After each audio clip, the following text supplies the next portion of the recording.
আজকে একটু ব্যস্ত ছিলাম, রান্না বান্না কিছু শেয়ার করতে পারিনি তোমাদের সাথে। সারাদিন কি করলাম টরলাম। তো একটু স্কুলে যেতে হয়েছিল ছেলের, সেখানে রেজাল্ট দিচ্ছিল মানে আজকে ছেলের। তো সেই জন্য দেরি হয়ে গেল, ওখানে অনেকটা টাইম চলে গেছে। ওই জন্য সকাল সকাল তাড়াতাড়ি রান্না করে বেরিয়েছিলাম 12টার দিকে। এই ছেলের রেজাল্ট হলো মোটামুটি প্রথম মানে মাঝখানে তো আমার শরীর খারাপের জন্য পরীক্ষাটা ভালো হয়নি। ওই জন্য রেজাল্ট হয়েছে এই 89% মতো পেয়েছে। তো ওই জন্য সন্ধ্যার সময় ভাবলাম কিছু একটা করে দিই, তাই পাস্তা করা হলো। পাস্তা খাবে বললো। পাস্তাটাকে ফার্স্টে একটু গরম জলে সিদ্ধ করে নিলাম, তারপর দুটো ডিম দিলাম, যেহেতু কিছুর বেশি অনেকটা ছিল পাস্তা, তাই ডিমটাকে আগে ভেজে রেখে দিলাম। তারপর পেঁয়াজ লঙ্কা ভেজে ওর মধ্যে জল দিয়ে মশলাগুলো দিয়ে দিলাম।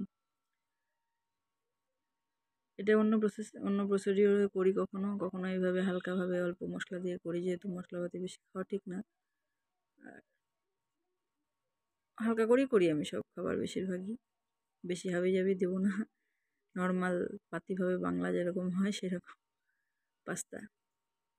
তো সেই মশলাটা কিছুটা কষানো হয়ে গেলে পরে সেদ্ধ পাস্তাগুলো দিয়ে দিলাম। এভাবেই করি আমি, কারণ বেশি মশলাপাতি দিলেও প্রচুর সমস্যাও হয়, যেহেতু সবসময় খাই না, সবার জন্য সব কিছু ঘরে সবসময় থাকেও না, তাই নর্মাল যেরকম হয় সেরকমই করি।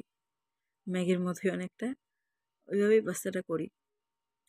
তো এরপর যেহেতু মেশাবো, পরে কিছু লবণ দিয়ে ডিমটা ভেজেছি, তাও যাতে মশলাটা একটু ঢোকে, তাই একসাথে দিয়ে তারপর একভাবে ভাজবো। তো ওই বলছিল, তো ছেলে তো যাচ্ছিলো আরও ভালো কিছু খেতে, সেরকম আমি বললাম ঘর থেকে যেটা হয় সেটাই খা, পরে পাপা আসলে ভালো কিছু এনে খাওয়াবে।